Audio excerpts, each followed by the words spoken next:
So, this is the ONYX Blaster. This hard mode shotgun is an absolute blast to use and deals pretty significant damage. So how quickly can we obtain it? This is the Category of the Month speedrun event, and this unique item poses an interesting objective. You see, to get the ONYX Blaster, we're going to need 4 items. A shotgun, 2 dark shards, 10 souls of knights, and a hard mode anvil. So here's the plan. The shotgun can be obtained from the arms dealer for 25 gold in hard mode, which is quite simple. We need to be in hard mode for the other ingredients. Souls of Knight can be obtained using the normal speedrunning setup. The dark shards come from blood mummies, so we'll need a crimson desert, right? Well, turns out you don't actually need specifically crimson desert, as a 1 block thick layer of crim sand will allow for spawns. Merging this with the souls setup will make the grinding time much more efficient. And finally, the anvil, and it will be obtained through destroying altars, the normal way. So here's how the run went. I started off in the normal way a speedrun goes. I checked the nearest desert for a pyramid, and to my surprise, there is one. It also contained the flying carpet, which is one of the best items in a speedrun due to its mobility, especially early game where you really need that. After that, I made housing for the NPCs. You may notice that one of the houses is built just completely without walls. Now you may be wondering, why not make all the houses also without walls? You see, without walls or with less walls, the chance for NPCs to spawn per tick is much lower, as the game searches all background walls for valid housing.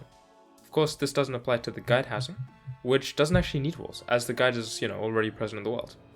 After that, I spot a lucky floating island and loot the chest for a shiny red balloon, which is, pretty solid accessory, as again, mobility really is key in speedruns, so I'm feeling pretty good about this run. At least, until I realize I'm going the wrong way, and the jungle is actually to the left of the world. Man, it's been a long time since I speedrun this game.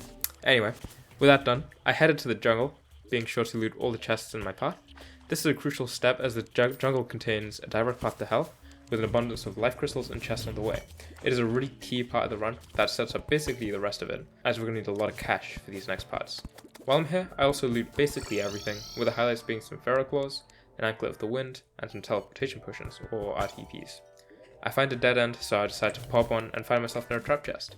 And while fighting 2 cave bats that were guarding it, they dropped 2 consecutive death meters. While they only sell for about 50 silver total, getting 2 in a row is only a 0.01 chance, or 1 in 10,000.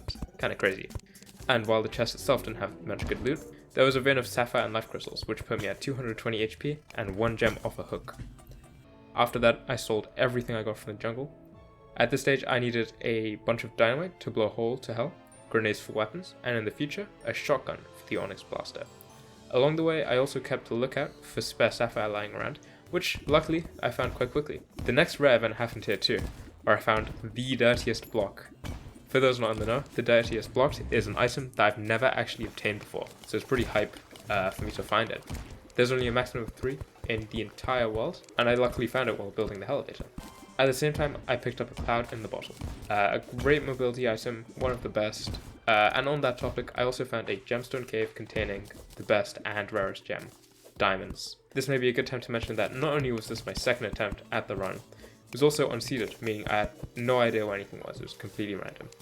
As you can probably tell, this was quite a lucky run. After that, I made it to hell. Of course, made a house for the guide. I'll be throwing lava on him to sacrifice him to summon the wall of flesh. So we're also going to need a trusty hell bridge to be built. Something to note about hell bridges in speedruns is that building out of stone serves 2 purposes. Firstly, stone of course is very easy to get, you get like thousands from building your elevator.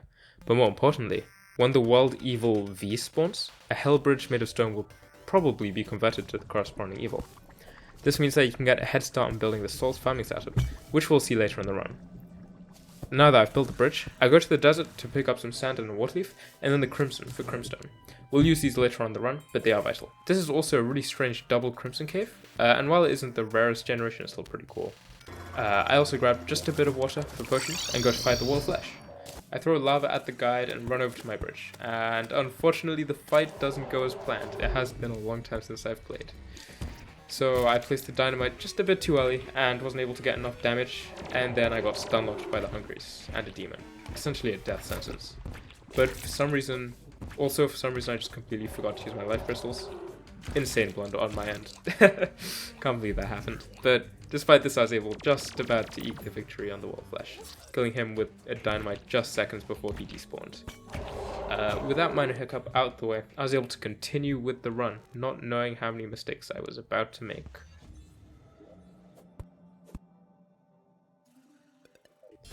first I grab some vile mushrooms that I forgot to get earlier, number 2. Then I smash some altars. I need mithril tier anvil, so I smash as many altars as I can find. I then go down to grab some hellstone. Did you know hellstone can't be blown up in pre-hard mode, but after killing the wall of flesh, they become destructible like most other blocks. This is really important as it skips the need for killing an evil boss for Nightmare or Deathbringer pickaxe. Which, you know, that would be a lot of time loss if we needed to do that. Once I have enough, I go to a hell forge and get a molten pickaxe. This is the first phase of hard mode done. Next, I drop down my elevator looking for cobalt and mithril. I'll grab a cobalt drill with 45 pieces of ore. And you may be wondering, hold on, why a drill? Aren't pickaxes better? And yeah, this is where speedrunners found some tech that I'm willing to bet almost all other Terraria players don't know. You see, for the first few drills, i.e. the ore ones, you know, cobalt, mithril, orichalcum, palladium, etc. When you click fast, the actual mining speed of the drill increases quite drastically, making them quite a bit better to use than pickaxes, even with food buffs. This is also ignoring the fact that you don't have time to grab mining gear or good food buffs reliably in speedruns, which makes them much worse. So I craft the drill and mine enough mithril to get an anvil. Second part of hard mode done. Great. Without any mistakes as well. Until the worst part of the speedrun. The dreaded souls farming. I find this part of the run really tough. Not only does it demand technical knowledge, it also demands mechanical execution. You see, the setup to do this is quite complicated. So I'll show you right after I stop dying to these enemies and my own grenades. Or, okay, after I respawn after dying to full damage.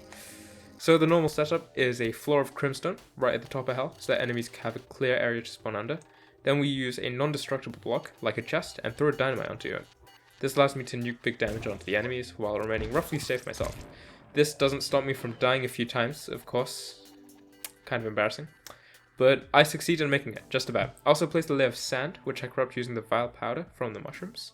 This allows me to spawn evil mummies that will drop dark shards, one of the ingredients I need for the ONYX blaster. So, after chilling and dying in the setup for quite a bit, I eventually have everything I need. I recall, quickly sell about everything to afford the shotgun, and with my Sword of Night, Dark Shards, and my Mithril Anvil, I'm able to craft the ONYX blaster in just about 40 minutes. Quite the lucky run, and it definitely could be optimized further, even without the crazy luck. In fact, the top runs are down to just 20 minutes. Which, you know, kind of crazy. You know, it's really cool to see what the Terraria community can achieve when they put their mind to it. In any case, I hope you enjoyed this video. More are coming down the pipeline, so stay tuned. Like and subscribe. I'll see you in the next one. See ya.